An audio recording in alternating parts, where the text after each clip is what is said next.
I walked out with like 100 grand, 32 units, and I walked in with nothing but a pen. Hello and welcome to Pillars of Wealth Creation, where we talk about creating financial success with a special focus on business and real estate. I'm your host, Todd Dexheimer. Now, let's get to it. Hello and welcome back to Pillars of Wealth Creation. I'm your host, Todd Dexheimer. Today I'm excited to have Nathan Smith. Nathan, how are you doing today? Doing good, Todd. Pleasure to be here. I'm really excited.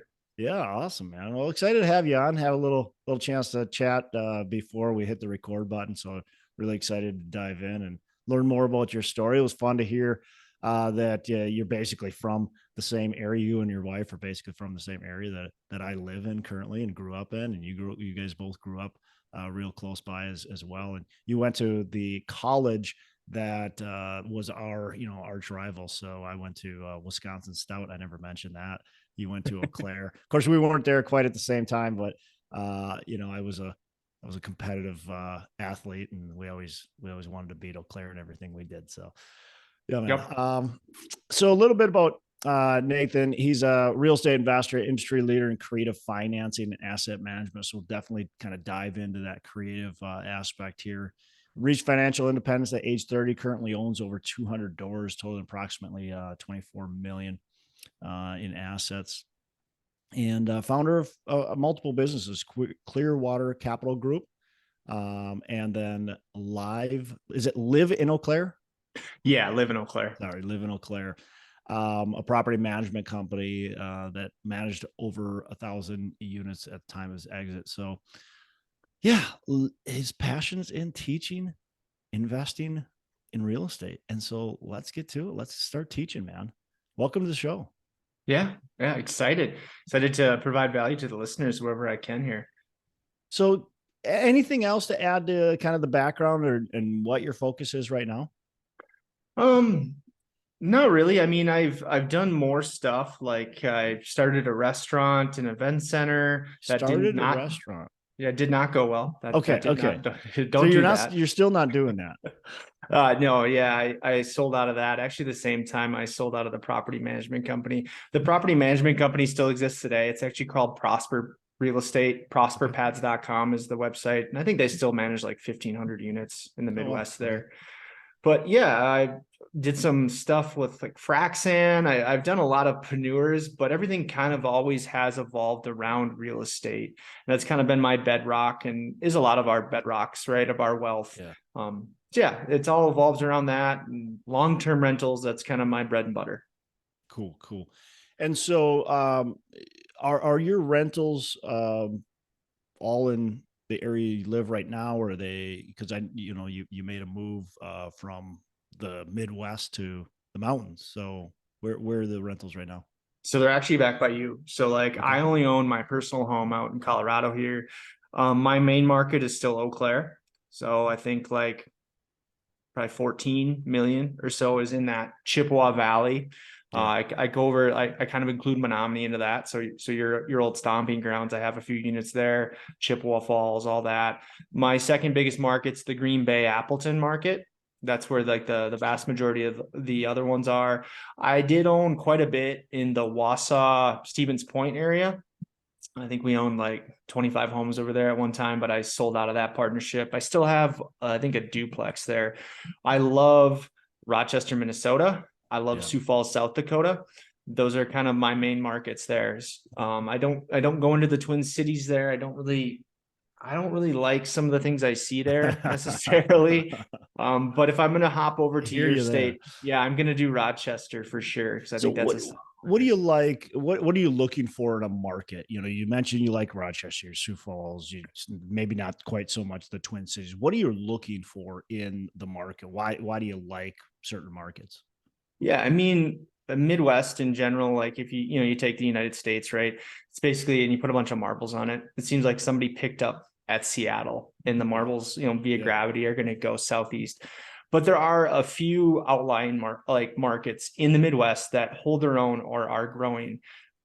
To no credit of my own, Eau Clarie is one of those markets. I don't know why, but it's growing. It's growing fast. And I've been in that market since before it was really growing. The downtown's seen a nice revitalization. It just protects my investment. Rochester, Minnesota, Mayo is an absolute institution. I think there's a website somewhere that has this, but like between the government of Rochester and the government of the state of Minnesota, it's like a $3 billion plan to make it a healthcare destination. Like, I think there's supposed to be a light rail going from MSP down. I mean, if you see government funds flowing into any market, like that's not a bad thing, right? Sioux Falls, South Dakota, that has like, I think half the population of the whole state of South Dakota. I might be exaggerating that a little bit. I think it's like, I think you're pretty close to there. I think there's it's not quite there, but yeah, you're not too far off. Yeah, exactly. So that sees most of the government funding. It's two things that companies love about Sioux Falls. South Dakota is a no personal state income tax, and it's a no corporate state income tax. Right. So a lot of regional headquarters will headquarter in Sioux Falls, South Dakota. They're probably sick of Chicago for different reasons and other areas. No state corporate income tax. So like, I just got a Charles Schwab statement yesterday. I noticed it came from Sioux Falls, South Dakota. Wells Fargo has their regional headquarters there. Like a lot of financial headquarters for regional are there for some reason. I think it's because of the tax advantages. For sure. So really just kind of the growth and the attractiveness of those markets are leading you to there. Yeah, exactly. Love it. Yeah, those all great markets and a lot of growth happening. In Rochester, man, yeah, they're pouring a ton of money because they want to make sure that the Mayo Clinic never moves. And so they're just trying to do everything they can to get that to be a destination. So love it. Yeah. Let's talk creative financing. When we talked in the bio, you talked about creative financing. I love the idea of creative financing right now. I've done a handful of deals myself with non-traditional financing, and I think we're sitting here in this market. We're early 2023.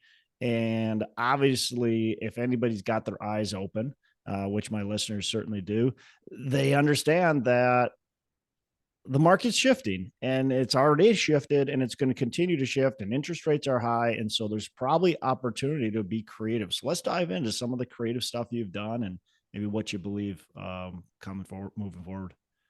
Yeah. I'll just start with a blanket statement I've been kind of saying lately. Like, too many people just have one tool in their tool belt. They see a nail and they take out their hammer and they hit their nail with that being like a 30-year conventional mortgage for a smaller property. This is what we have to do because somebody said so. Yeah, exactly. This is all I know.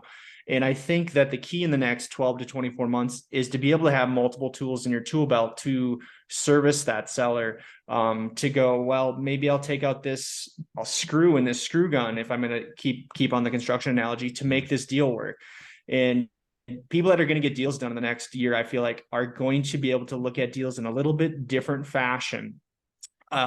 I know your kind of niche is those bigger Fannie Freddie loans. Great things about those bigger Fannie Freddie loans are they're assumable debt, wrap mortgages. They're going to be so huge, I think, in the next couple of years. So maybe you're going to find an apartment complex that's got 45% LTV assumable debt. That's gold if it's still in that 3% range, right?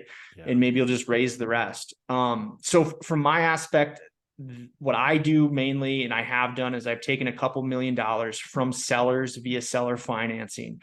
My most recent case of it was mid 2022. I did full land contracts. This was basically where I cut the entire bank out. Like, if you can find a seller that has a free and clear asset, and that's what happened here, but they wanted a super high price, I can still reach up and give them that high price as long as they give me my terms, right? And those terms were just a 30-year fixed 3%. I could reach up above, because when I went to the bank was expensive, and the bank's going to be expensive for the next foreseeable future. I honestly don't know how long. Yeah. But yeah, so that's kind of my bread and butter. How do you one of the most challenging things, in my opinion, and maybe I'm wrong because you've probably done more than I have, but one of the more challenging things, or at least a challenging thing, is to get the seller to actually understand what you're talking about first and to get on board with it. Like, what's that conversation like? Sure. Yeah. Generally during a first touch, It's usually not on like the telephone, but if I'm going to go walk a property with the seller, say somebody owns a duplex, I always make sure to just drop this line. And it's usually super in passing. It doesn't, I don't stop them and say, hey, like I need your attention. It's just the conversation is flowing, like you know how it does. I'll just say, hey, have you ever considered holding back some funds via seller financing? I don't even care what they say, honestly.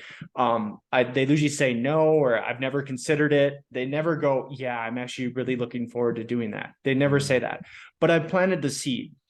So generally what I'll do is I'll just make that comment. And then when I make my offers, I always make tiered offers. So let's say it's a $1 million property. I'll say, hey, you want $1 million? I can't necessarily do that. If you want all cash right now, here you go. But my price is 800,000. I can close anytime in the next 2 weeks, 2 months, doesn't matter. But you know what? If you'll be willing to hold back, say a 10% seller's note, I'll go to 900. Here's the advantages for me. I'm always super open about the advantages for them and the advantages for me. I have to bring less cash to closing. My return goes up generally. You get to save on taxes, get to earn a little interest on that 10%, et cetera, et cetera. I'll go 900. You want to hold 15 back? I'll go 950. And then if you want to do the full like 20, assuming I get 80 from the bank in this scenario, that's a little harder to do too. I'll go the full million, but you got to hold 20% back. And I did a lot of those deals, Todd, like from 13 to 17. Those are a lot tougher. Like when I'm teaching now, like guys want those no money down deals. That's a lot tougher. And the reason it is you need to make sure that it still meets, usually it's a 1.2 to 1.25 DSCR with the bank. And you need to be upfront with the bank. Be like, hey, there's going to be a second behind you. Just pause real quick. Debt service. Could just explain that. Yeah, that's a debt service coverage ratio. And most lenders are going to make you meet certain metrics. Just they want to be safe. And honestly, like I look at it, and I think this is how listeners look at it. That's just another person, like a mentor looking over the shoulder at the deal saying, yep, this is going to be okay. Yeah. And if a bank says, no, it's not, guess what? You probably don't want to do the deal. Like look at that. Like, you have no margin. Exactly. So that's been harder now. Like the stuff I'm getting across now is maybe 10, 15% seller financing, and I can come in with 10% cash. Another really cool way that like I saw in your more your line of the work, and I actually almost had 32 units a couple of weeks ago in Sioux Falls doing this, is it's more you form the LLC kind of like you guys do, right? Yeah. It's there's a term for it. But anyways, the seller stays in and he's your preferred Class A shares. Yeah, right. That. Yeah, exactly. That's that's seller financing if you want to boil it down. And that's super cool. You can kind of play with that. And I was going to play with it from like a return of capital versus a return on capital sort of deal where you can save a lot of money tax wise. And generally at that level, guys really get that. Like that's super important. If you're talking about saving tax money like that, super cool, I think. So that's what I do. You know that, and that we did that, and we gave the owner, we gave them just a straight preferred return, no equity upside. But the cool thing is you can work it so many different ways. Doesn't the preferred return can be 5%, can be 3%, can be 7%, it could be whatever. You can create your own share class for that person that you're the investor. I think the most important thing, whatever you do, make sure you disclose to any other party that's involved. So that's your other investors, that's your lender, anybody that's got any kind of interest in the property, make sure you're disclosing to them. And then the other thing is make sure you're using attorneys, because the last thing you want to do is think you're being creative, but you're just being illegal, right? Yeah, exactly. And we probably know somebody that's kind of from my neck of the woods that might be in some trouble right now. So these seller carrybacks, it's interesting that you've had so much success with them because of the debt service coverage ratio that you mentioned.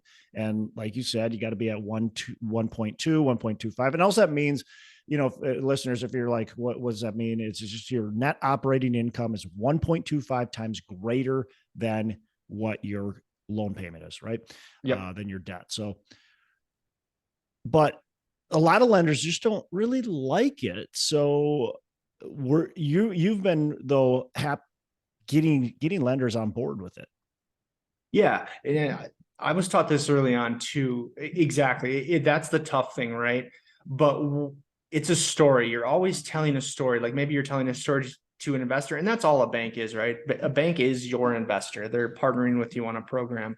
So I remember when we did a big one, it was my first ever experience with this. It was 2.5 million full seller carry. This was in 2015. Full seller So carry. full seller carry Wow. on this. This was cool. This was like the deal that like opened up my mind that anything is possible. It was 32 units across, I think 9 properties. 2.5. The seller held back 500,000, so 20%. I got 80% from the bank. I remember walking into closing, Todd, and I was just a dumb 27-year-old kid. Walked into closing, no money.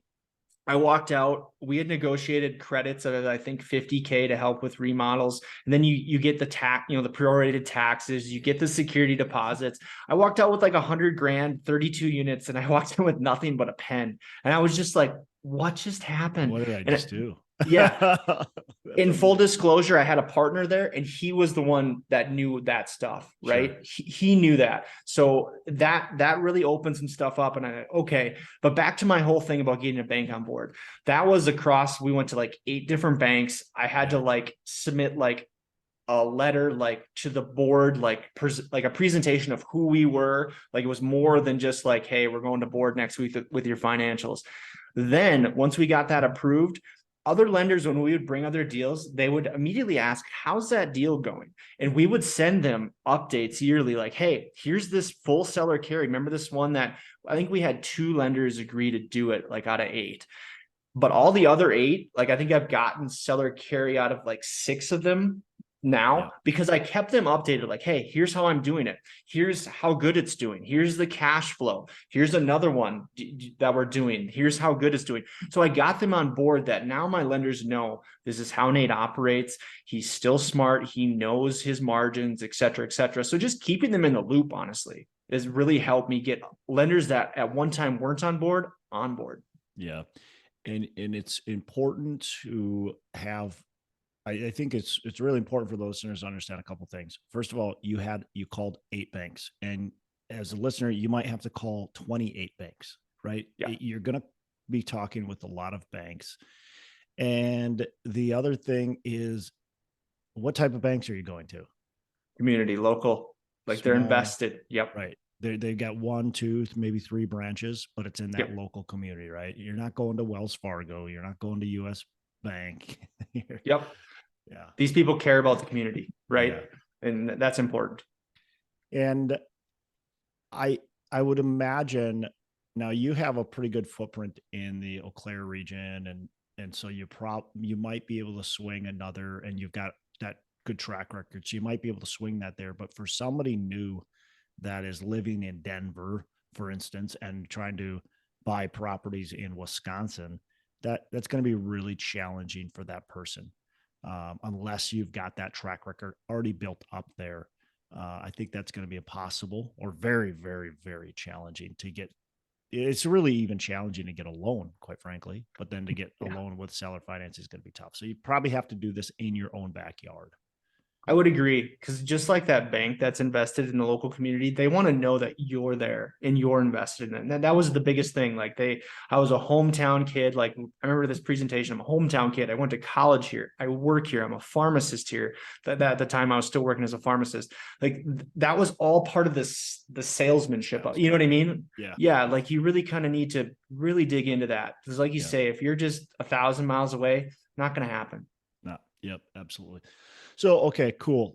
Man, I think like I said earlier, I think creative financing is going to come back. I think it was really challenging over the last couple of years just because deals were going so fast. And why would a seller even need to Listen. consider it? Yeah. Now, not that it didn't happen. I just think it was a lot more challenging. But now sellers are motivated and the interest rates have gone up. And so there's a reason for them to do it.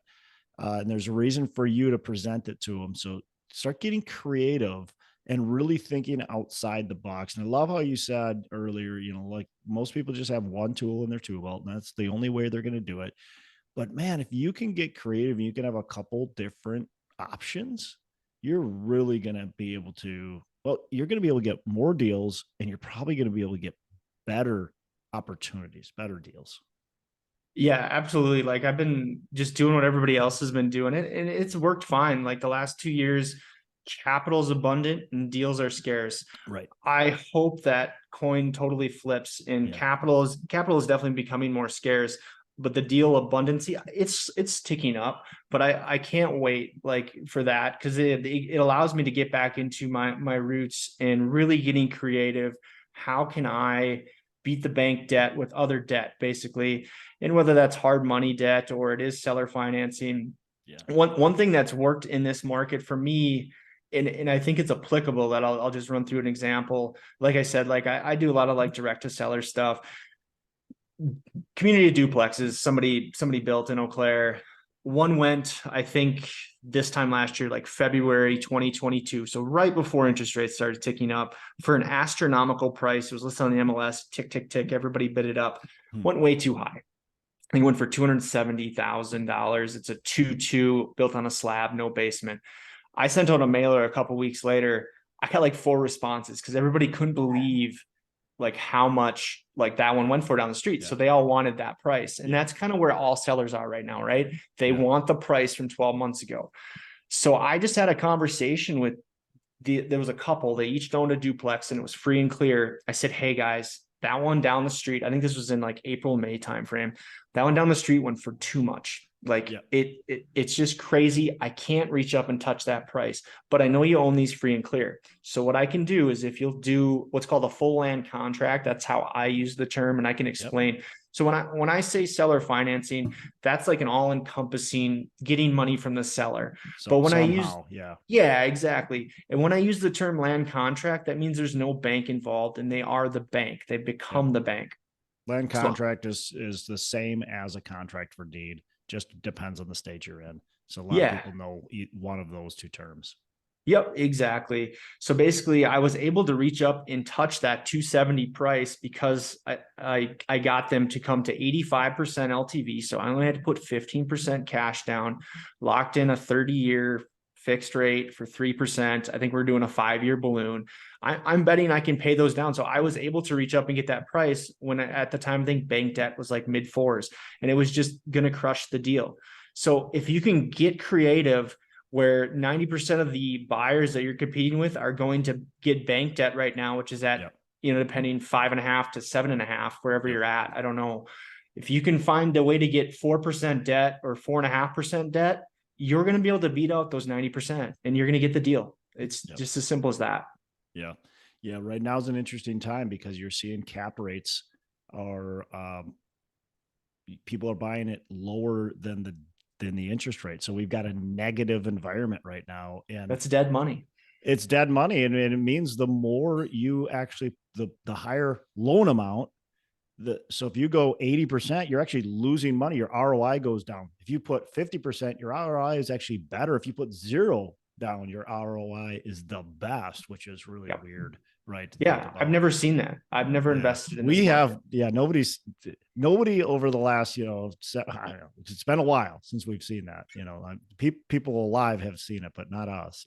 So it's different times, and it's interesting. So doing something creative like that. Now you just all of a sudden, where everybody else is in this negative leverage environment, now all of a sudden you're in a positive leverage environment because of what you created there.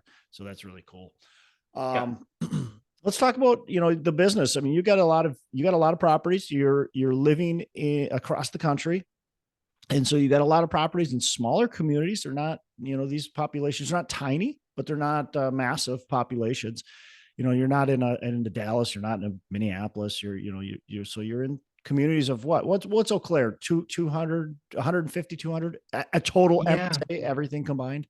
I don't even think it's that high. Probably not. I usually call it 100. That's usually what I call it. Yeah. Rochester is probably somewhere similar.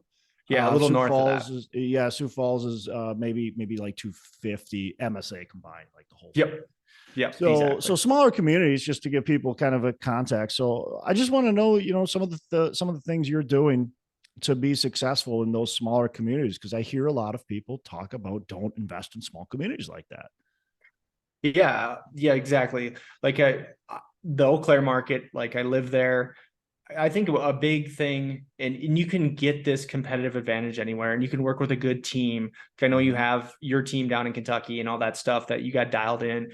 The only spot when I started that I had dialed in, like at the time I was going to school in Madison for my doctorate, I started investing in Madison, Wisconsin, which for all intents and purposes is the jewel of Wisconsin. Yep. If you want to own property in one town in Wisconsin, it's Madison. Yep. The reason I stopped is it was harder to do cash flowing deals, and I needed a lot of capital. The price point was higher. Yep. So I moved back to the only other spot I knew, which was the spot I went to undergrad for 4 years, and started buying there. Which so is probably the next best spot in the state. yeah, exactly. Maybe you didn't know that at the time, but I did not. And at the time, I don't think it quite was, but man, the last 4 or 5 years in Eau Claire has been really good. But yeah, you want to look for stable. Like I love those size of towns in the Midwest. And I think we take this for granted because it's definitely not everywhere. Minnesota has it. Wisconsin has it. I know New York has a strong state education system as well. But there's a lot of these towns that have these colleges. Eau Claire has one. Menominee has one. Yeah. I invest some in Oshkosh. UW Oshkosh is there. Yep. We have a very good state-run lower tier college education, and I don't want to like run the colleges. They're not lower tier, but they're just smaller smaller state schools. Yeah. Yep. So you get government funding. That's huge coming through a town, right? Strong healthcare. There's a Mayo branch in Eau Claire and a couple other. There's a Marshfield Clinic, etc. Maybe people don't know this, but Menards is headquartered in Eau Claire, Wisconsin. John Menard, I don't know, 20th richest man in the world. He's in Eau Claire, Wisconsin. If Menards moved, ouch. So that does scare me a little bit. Yeah, for sure. But yeah, so I look for like a few strong reasons that employers and people want to live in the town. But also, if you're going to do my metrics, right, that we talked about, these creative deals, it's really hard to do that in Denver. Like you're not going to be able to ratchet that LTV of debt service, that loan to value up very high in Denver. So maybe the bank will give you 50, 60% LTV here. If you're going to try to put a 15% seller's note on top of that, that's not going to cash flow. It's just not. And all they're going to do is if you could, let's say you could get 60% and you put 15% seller financing, they're going to go, okay, we'll give you 45% now. Exactly. Because that's all the property can support. Yeah, that's it. That's just it. So, yeah. So it's kind of probably, I had to go to smaller markets to do what I was doing. So, but how are you being successful in them? I guess is more of my question. Like, what are you doing? You know, you're a remote investor and you're being successful. So what are you doing on the ground or from the computer? Yeah. So as far as like my marketing goes, the nice thing about smaller towns too is once you kind of get to a certain size, and I don't know if I'm there yet, but Eau Claire's a smallish town. It feels small. So once people start realizing you're buying assets, it's pretty easy to know who's all buying asset, who owns the assets.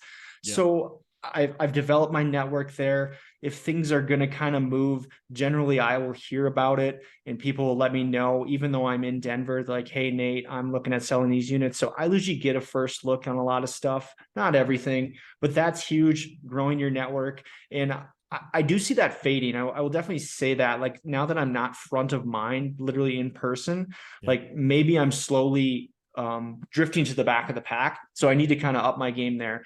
But from boots on there a certain amount of time. Yeah, I usually make sure I'm there like quarterly. I try to, and I'm just booking meetings with my maintenance managers, obviously my property managers, but more, it's a lot of people around town, my bankers, other property owners. What are you seeing? What are you doing? That's usually what my schedule is full with. I've had to learn how to be an asset manager, which you absolutely know about. Yeah. One of my biggest struggles was when I moved out here in 2018. I think I purchased like 80 units at the time. And I just thought that everything back there was going to just operate how it's always. Yeah, exactly. And like my guys are just going to do what they do every day when I was on site. And it didn't. And it was just a lack of extreme ownership on my part. And things ran over budget. And I was like, man, this is not working. So I really had to adjust. So I've become an asset manager like yourself. It's weekly meetings with my property management companies. Hey, where's our leasing report? Hey, is there any delinquencies? What are we doing on these 3 remodels? I mean, stuff I'm preaching to the choir here. I know with you, it does help. That property management company in Eau Claire is the one that I helped start. It's a lot of the employees, the core employees, are employees that I helped hire and put in those places. So I still have that rapport, I guess. And that makes me feel very comfortable because I have an intimate relationship with those employees. Okay. So that was my next question. So you're now using a third party property management company. Yep, exactly. Yeah. Okay, great. Yeah. Is there a thought of like, do you get to a certain size and then you go, hey, I'm going to bring it back in house and just manage our own properties in house? Or is it just like, hey, if I'm going to be remote, it just makes a lot more sense to just be the asset manager. What's the thought there?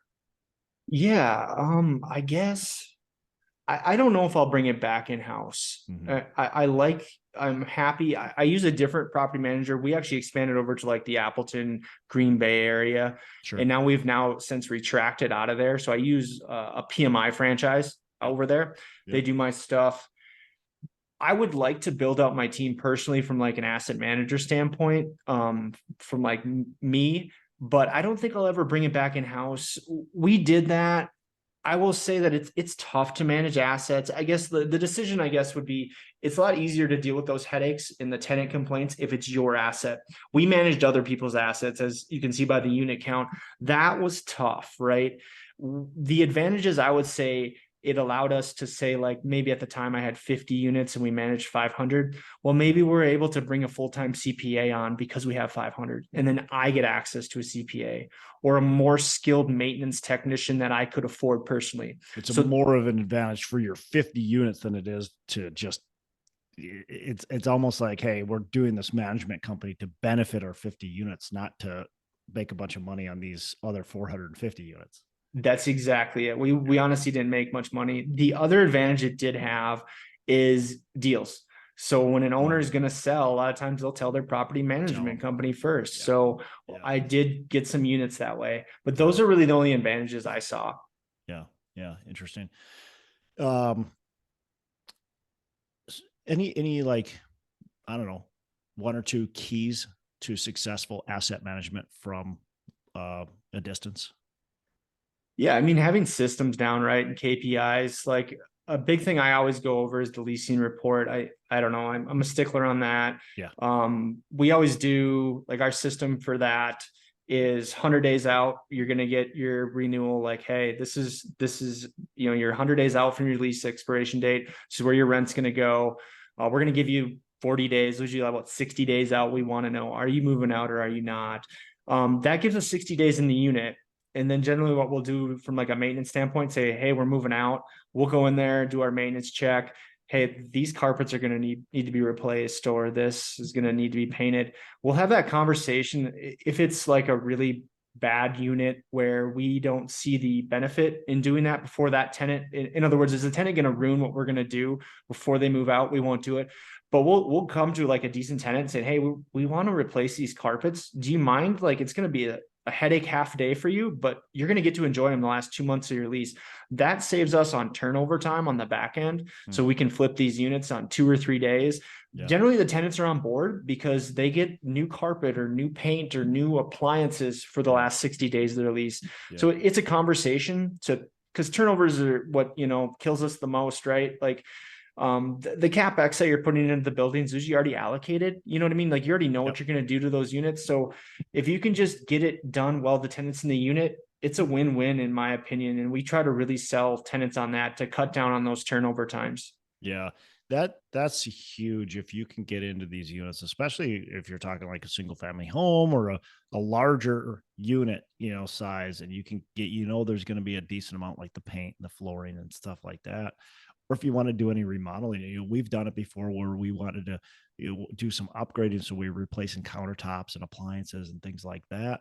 And you can do that especially if you've got a decent, if you got a decent resident that's living there that is not going to trash it. Of course, if you got the one person that you're like, they're hoarder or they just can't, they're going to destroy it. You don't want to do that. But Yeah, that can be really valuable to just get in there, get it done. And then when that resident moves out, man, you can get the next person in a day or two or maybe three, you just boom, in and out like that. That's Yeah, huge. that Yeah. is huge. Yeah, I agree. Vacancy, turnover, those are massive costs. So keeping Yeah. residents in. Is there anything you guys do to try to keep residents in your buildings for longer?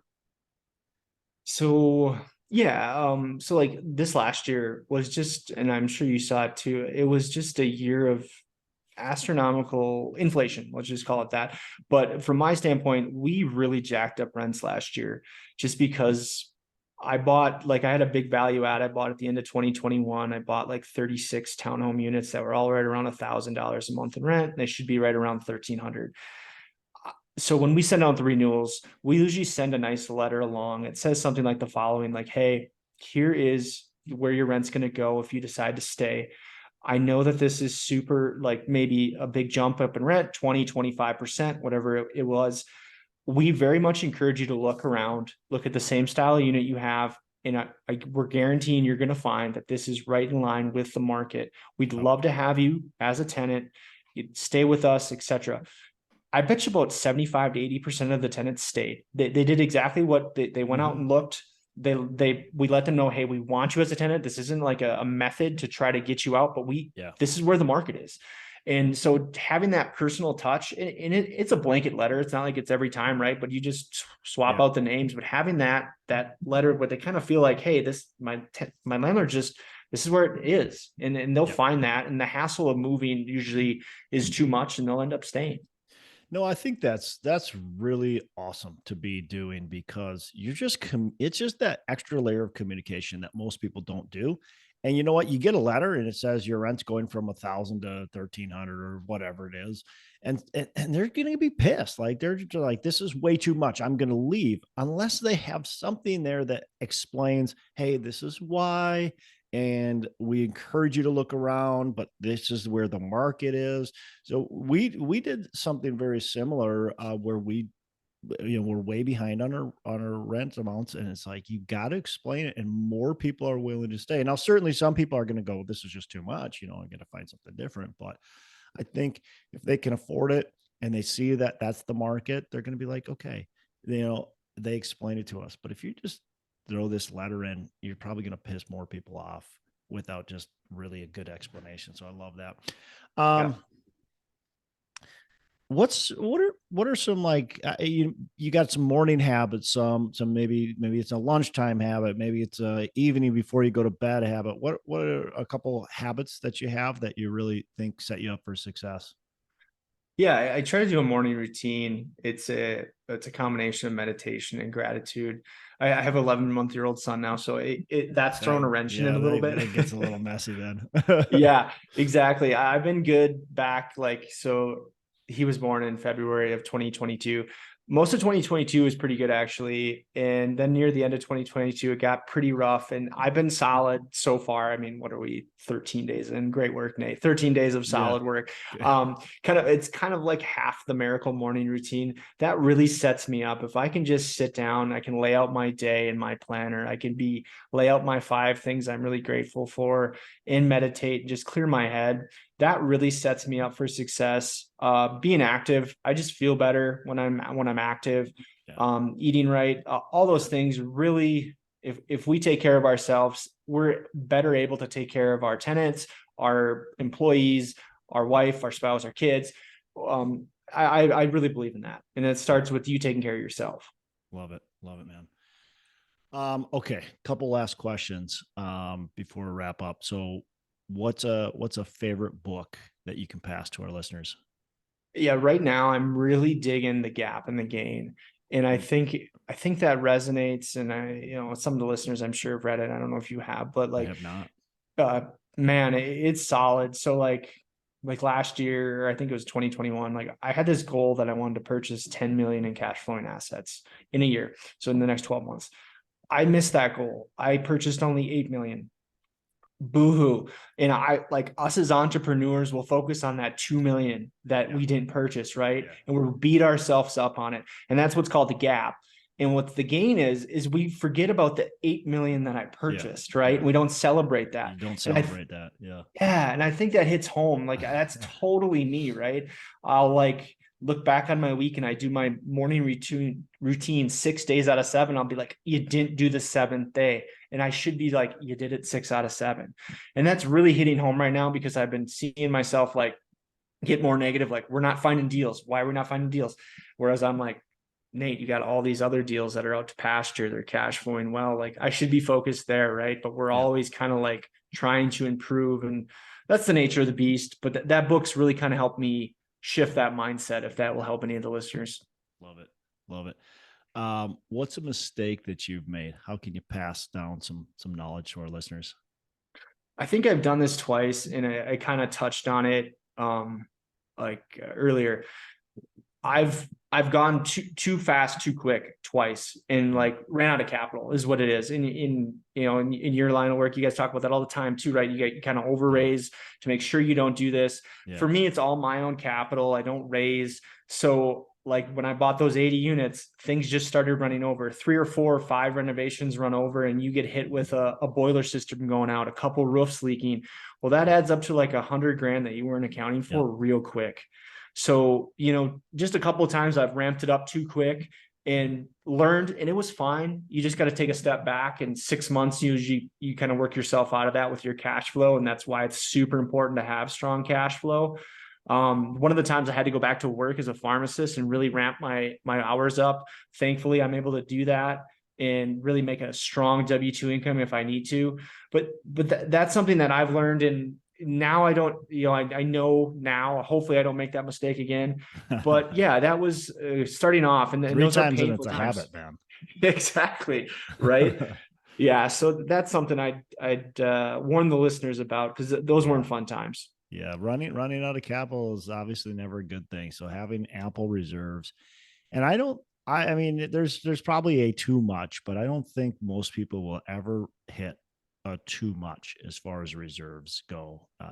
You just, especially when, I mean, we've had some beautiful times, right? The economy's been great, especially in multifamily, especially in real estate. But rougher times will come, and you just want to make sure you're able to weather that storm. So yeah, capital is huge. All right. So last question. What are your 3 pillars of wealth creation? Yeah. So I believe that you need to have a correct vehicle, and it needs to be scalable. My vehicle is real estate. That does not have to be everybody's vehicle. As you mentioned, the last decade, it's just been phenomenal to us. But generally, what's been phenomenal in the last decade maybe won't be in the next decade, as you kind of touched on as well. But it needs to be scalable and repeatable. So vehicle, scalable, repeatable. And real estate is that for me. It just is. I have my markets dialed in. I can buy these. I buy small multifamily. I buy post 1970s built multifamily, anything from a duplex up to, there's really no top, but eventually I start dealing with guys like you, Todd, that can just, get better loans on the Fannie Freddie product and bring in investors and beat me out. So I don't know if that's at like the 5 million mark or where that is, but I live in that range, that 2 to 30 unit range. And I know it well. I have my systems and operations down, and I can just keep repeating them. It's like a conveyor belt. I bring them in via my marketing process. We fix them up. We put them out to pasture with our renters, and they cash flow. It's funny because you've been doing this for a while here. And you just said that it's the vehicle, scalable, repeatable, and you're focusing on the same thing. So many people that are entrepreneurs get this like shiny object syndrome, right? And they see somebody else doing something different than them and doing well. And by the way, they don't even know that they're doing well. They just see a post on Facebook or, whatever, LinkedIn or whatever, and they assume they're doing well. They assume because that person bought, whatever, a mobile home park or, big apartment building or whatever, that means they must be doing extremely well. And that's the way they should go. Oh, all of a sudden I got to start buying, self-storage because I know somebody else that did it. So I applaud you for sticking to what you're really good at. And I think that more entrepreneurs need to do that. Stick with really good at, stick what you've done and just hammer it and go to it. And man, you're going to be so much more successful. Eventually you can hitch on some new things. Eventually you can go, if you want to go to bigger product, but get really, really good at what you're doing and do it really well, do it better than everybody else. And then think about maybe expanding. But man, I think you're so much more successful if you go the way you're going. I totally agree. And I struggle with this too. So it's not like I have this nailed. So Yeah, for the listeners, nobody's perfect. Yeah. Like I see guys just crushing it too. Right. And I'm just like, squirrel, let's go over here. Yeah. But yeah, if I can just stay in my lane, we've been talking about that on a pod level, like kind of my guys reining me in, like, Nate, stay there for at least another couple of years. And then if you want to, do a syndication, or you want to go over to I like industrial. I kind of want to get into the industrial space eventually, but like, let's build the bedrock here that will make up for any shortcomings, any broken noses that you're definitely going to have. Exactly. Yeah. So yeah, that's kind of a big thing for me right now is discipline this year for sure. Yeah. And I think one of the things you got to really look at, as Nathan, as you're eventually going to get there, probably where you will hitch on something, is you got to look at, okay, is whatever I'm adding on going to be a distraction to what I already have? And so is what I already have going to suffer because I'm taking my eye off of that and moving towards something else? Or do we have the processes, the systems, and the people in place to where that's pretty much running the way it should, because I've built the team, because I've built the systems and processes, and now can we build this out or add this on as well? And I think that's really important to look at. And I think that's where most people get, into a bad situation, is where they don't have the systems, the processes, the teams in place on what's really making them money, and they go and do something else. Totally agree. Yep, absolutely. We only got so much time and energy, and if we neglect something, it will shrink and die eventually. Yeah, love it. All right, man. Any last words of advice? No, I mean, like, I think just discipline, tenacity. I'm just a really hardworking kid from a really small town in Wisconsin. I'm not super smart, but that's my attribute. I work really hard. I think that gets you 90% of the way in life. Yeah, like it really does. So yeah, discipline and work ethic, I think, are huge. Love it. Love it, man. Well, Nathan, again, really appreciate it. How can our listeners reach out to you, learn more about what you got going on? Yeah, I put some content out on Instagram. My tag is Dr._Nate_real estate. I try to add some value there. So if your listeners would give me a follow, I'd really appreciate it. And hopefully they find value in my content. Awesome. Love it, man. All right. Thanks again. And you have a fantastic rest of the day. You too, man. Hey, thanks so much for listening. I appreciate you being a loyal listener. I would love to have you go on to our Facebook page and subscribe, give us a thumbs up, go on to iTunes or wherever you listen and give us a rating and review. Don't forget to subscribe. Your rating and review just helps us push this out to more and more people and continue to grow our audience and hopefully positively affect a ton of people out there that really need this and want this. So the other thing I've got for you is a free ebook on my website. So go on to venturedproperties.com, and download our free ebook on real estate and on syndication. And I've got some data points in there, some really good stuff for you. So I'd love to have you take a look at that. It's free. I'm not expecting anything from it. And also, look, if you want some help in multifamily, want some help learning, growing, getting your business off the ground, I would love to talk to you about what it would look like to work with me potentially and see if that's a good fit. So you can go to coachwithdex.com and check that out, and we can definitely have a call. Thanks a lot for listening. You make it a fantastic rest of the day. I'll catch you on the next episode.